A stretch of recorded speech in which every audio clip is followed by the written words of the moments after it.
Bueno, aquí lo que voy a explicar es el circuito RC alimentado por una señal cuadrada.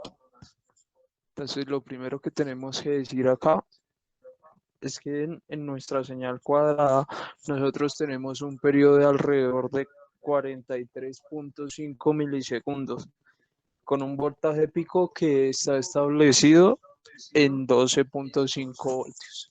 Entonces, aquí está solo la señal cuadrada. Aquí vamos a hacer la conexión para saber el voltaje en el capacitor. Volvemos a simular. Aquí como podemos ver, tengo las dos señales superpuestas.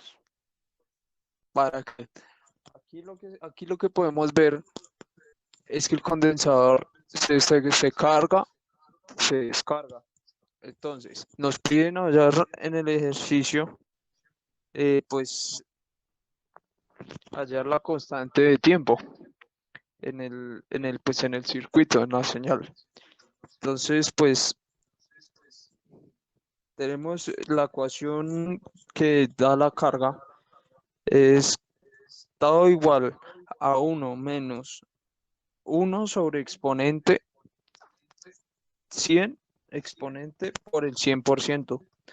Eso sería alrededor de 63.21 voltios. Bueno, lo que quiere decir esto es que nuestro tau va a ser igual al tiempo que tarda el capacitador en llegar a 6.32 voltios, ya que nuestro voltaje pico establecido por nosotros es de 12.5 voltios. Entonces, más o menos, si hiciéramos la medición aquí y si hiciéramos la medición, eso nos daría alrededor de unos 10 milisegundos aproximadamente. Eso también lo podemos hacer a través de un cálculo. Podemos multiplicar resistencia por capacitador y eso pues sería básicamente todo.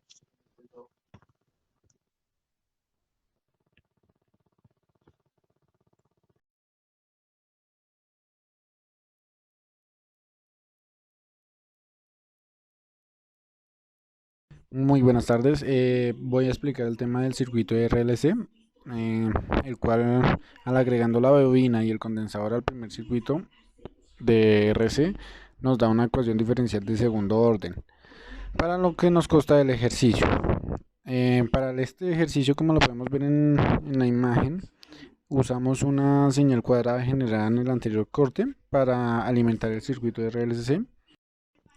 Al tener este circuito de segundo orden, tenemos tres posibles señales de salida, como lo son la subamortiguada, la sobreamortiguada y la críticamente amortiguada.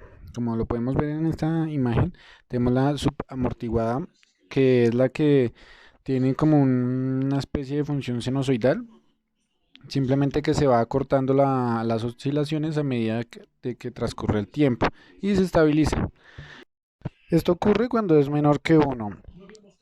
Tenemos también la críticamente amortiguada, como lo podemos ver en la imagen. Es una función muy parecida a la del escalón, solo que tiene una pendiente mucho más rápida que la otra que podemos tener, que es la de sobreamortiguado. En la de críticamente amortiguado tenemos un zeta igual a 1, que ese es el único dato que nos puede dar para que nos dé esa señal, la críticamente amortiguada. Y para la sobreamortiguada, el zeta tiene que ser mayor a 1.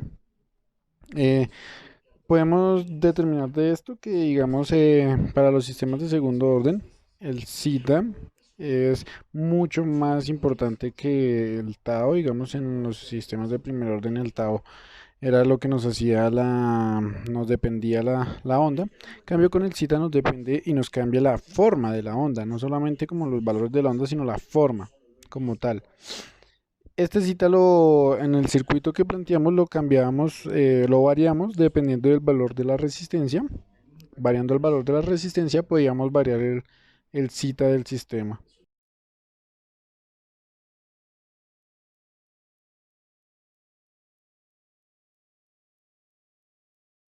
A continuación les voy a hablar sobre las conclusiones obtenidas frente a la práctica de laboratorio. La primera conclusión es que durante la práctica de laboratorio utilizamos una relación de sistemas matemáticos de primer orden para poder generar una señal donde nos muestra cómo convierte una señal cuadrada en una señal exponencial. Esto se debe a que teóricamente los sistemas de primer orden son de un solo polo que por lo general es real y no tiene sobrepico, es decir, su respuesta no es más alta a la real que proporciona la entrada. Esto se evidencia en la simulación, ya que el voltaje de pico es de 12.5 voltios y el de la entrada es de 15 voltios. La segunda conclusión es que cuando hicimos el montaje de simulación de un sistema de segundo orden en un circuito RLC, logramos evidenciar que los sistemas pueden ser reales o complejos conjugados, en los cuales para poder obtener las tres diferentes señales tuvimos que variar el valor de la bobina para cada señal. Esto se debe a que los componentes resistivos son responsables de variar el zeta, que es el factor de amortiguamiento, y así obtener nuestra señal de sistemas amortiguados, subamortiguados y críticamente amortiguados. La tercera conclusión es que logramos contrastar todo el sistema teórico frente a la simulación donde aplicamos los diferentes procesos matemáticos para llegar a una idea más o menos del ohmiaje con la que sabíamos que nos iba a dar la señal que esperábamos obtener en los sistemas de segundo orden, como por ejemplo en el caso de la señal subamortiguada, donde variamos la bobina a 200 ohmios para poder obtener nuestra señal.